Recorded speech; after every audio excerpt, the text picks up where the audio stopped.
राधे राधे, जय श्री राम। मैं पूनम अपने यूट्यूब चैनल पे आप सभी प्यारे साथियों का तहे दिल से स्वागत करती हूँ और ईश्वर से कामना करती हूँ आप लोग स्वस्थ रहें, मस्त रहें और अपने जीवन में खूब तरक्की करें। मैं आज आप लोगों के लिए बहुत प्यारा सा गीत लेके आई हूँ। आप लोग सुनिए, पसंद आया तो मेरे वीडियो को लाइक करिएगा और मेरे चैनल पे नए हैं तो मेरे चैनल को सब्सक्राइब करिए और मेरे वीडियो को ज़्यादा से ज़्यादा शेयर करिए। कवन हमसे भयल कसूर हो, नजरिया से दूर कैलु जननी। कवन हमसे भयल कसूर हो, नजरिया से दूर कैलु जननी। बिंदिया चढ़ाए मैया, टिकवा चढ़ाए, बिंदिया चढ़ाए मैया, टिकवा चढ़ाए, सिंदूरा चढ़ाए भरपूर हो, नजरिया से दूर कैलु जननी। सिंदूरा चढ़ाए भरपूर हो, नजरिया से दूर कैलु जननी।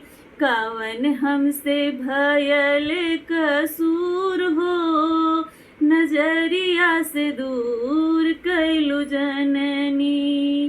कवन हमसे भयल कसूर हो, नजरिया से दूर कैलु जननी। झुमका चढ़ाए मैया हरवा, झुमका चढ़ाए मैया हरवा चढ़ाए, झुमका चढ़ाए मैया हरवा चढ़ाए, सिंदूरा चढ़ाए भरपूर हो, नजरिया से दूर कैलु जननी। सिंदूरा चढ़ाए भरपूर हो, नजरिया से दूर कैलु जननी। कवन हमसे भयल कसूर हो, नजरिया से दूर कैलु जननी।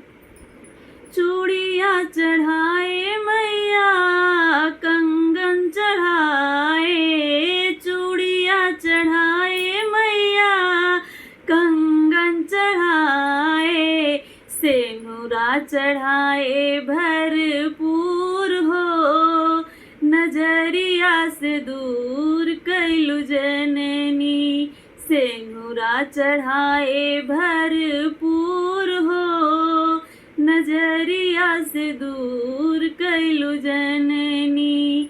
कवन हमसे भयल कसूर हो, नजरिया से दूर कैलु जननी।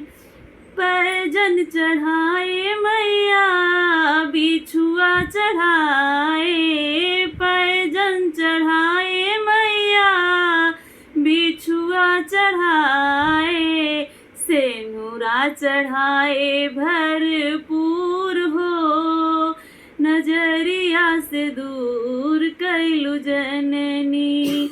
सिंदूरा चढ़ाए भरपूर हो, नजरिया से दूर कैलु जननी।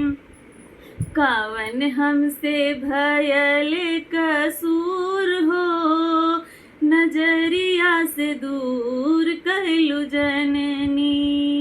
कवन हमसे भयल कसूर हो, नजरिया से दूर कैलु जननी। सड़िया चढ़ाए मैया, चुनरी चढ़ाए, सड़िया चढ़ाए मैया, चुनरी चढ़ाए, सिंदूरा चढ़ाए भरपूर हो, नजरिया से दूर कैलु जननी।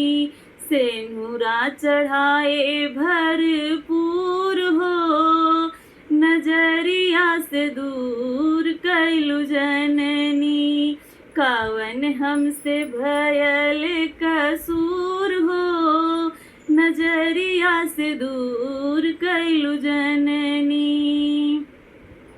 अगर मेरा वीडियो पसंद आया तो मेरे वीडियो को लाइक करिएगा। Thank you.